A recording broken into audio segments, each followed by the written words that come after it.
You worked at Google when YouTube was acquired, and you pretty immediately went over to work at YouTube. Were you like seen as the enemy? I mean, were you guys like feeling each other out? Look at this smile. How could you think of the enemy? I don't know. I think there's definitely, post-acquisition, there was definitely some wariness on the original team. But you have to remember, Chad and Steve went through the PayPal acquisition by eBay, as well as many of the early YouTube folks also came from that. Chad and Steve, the founders. Founders of YouTube, right. So nobody was naive about what it meant to join a larger company. But at the same time, Google management had committed to keeping YouTube separate, and they kept their word. So you have a few pieces of advice. Number one, protect Tumblr from inquiring Yahoos or helpful Yahoos. You know, how did they do that, though, when Yahoo's just paid $1 billion for this company? I remember early on, Eric Schmidt, Google CEO at the time, was very clear with Chad, the YouTube founder, and the rest of the team. He said, feel free to say no to people's help. Even well-intended help. Folks wanted to come over, tell you about all the things going on at the time at Google and help us take advantage of that. It would have been easy to fill up weeks and weeks of just those sort of orientation meetings. But we had a product to build. And so I think it was the combination of keeping that startup mentality, plus a little bit of executive air cover, giving us the ability to say no to things. How involved was Marissa with the YouTube acquisition? Was she at all involved? Or? As part of Google's leadership team, Marissa definitely had expertise to add.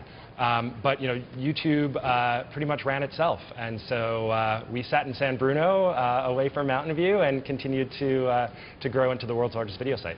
How were users at the time feeling about the acquisition? I don't think many even knew. We sometimes here in Silicon Valley, we think everybody follows the M&A activities of companies, but we didn't. There was nowhere on the site that it all of a sudden say, YouTube powered by Google. We didn't force them to do anything differently. Some of the people who are really investing their time and energy in YouTube, the content creators who are starting to make a living, they wanted to make sure that the roadmap would stay the same. And so I think we did a little bit of communication to our power users. But for the average user, the proof was in the product. Well, some Tumblr users are a little upset. I don't know if it's because in this day and age maybe more people are following these things, or it's just the people that we're hearing from. But how, Marissa Mayer has always said she cares about users. Even when she was at Google, that was her thing. We care about users. How do they keep users first and foremost with this Tumblr acquisition? I think they've said all the right things so far, and ultimately it'll be, do the actions match that? So, letting David and the Tumblr team continue to speak in their voice, making product changes that were consistent with what they were telling the community they were going to do. Back when you look at the Yahoo Flickr acquisition, they took a little bit of heat for the first piece of value add they did was force you to register with your Yahoo account. Users looked at it and said, this doesn't help me, this helps you. So long as Tumblr, led by David, keeps focusing on the users, they should be fine. Another interesting point is that Google was in quite a different position than Yahoo is today. When Google made this acquisition, it was strong, it was only going up. Yahoo is in the middle of a turnaround. So at a certain point, they're going to have to start thinking about, how do we make money off of Tumblr? How do we make good on this $1.1 billion that we've spent here in cash? Right. Yeah, YouTube certainly had the benefit of Google telling us, keep doing what you're doing and we'll tell you when we want to make money. But they came in and they told us, hey, it's time to start figuring out how to contribute revenues, not just user growth. And so I expect it'll be the same at Yahoo. People, though, David and the team, they have a long roadmap in their head. And so will Yahoo help them play out that long roadmap? Clearly, monetization needs to be part of it. How do they monetize?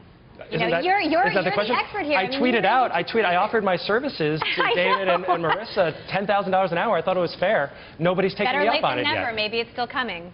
But how do they do it? How do they do it without compromising the platform itself? They are talking a lot about native ad models, which is basically a fancy term to say you're not going to see big banner ads, you're going to see promoted content. But native advertising, no one has perfected that yet. Well, and Yahoo doesn't even necessarily have the technology. YouTube's done a great job. Basically, the way we looked at it, and one of the first decisions we made was, instead of selling these ad units off to the side and everything, let's tie the monetization to the video itself. And that did two things. First, it allowed the video to be seen anywhere and still generate money. And second, it was on behalf of the video creator. So it wasn't just us sticking money in our pocket. It was saying, how can we make money on behalf of the people who are creating videos? Maybe Tumblr has a similar path.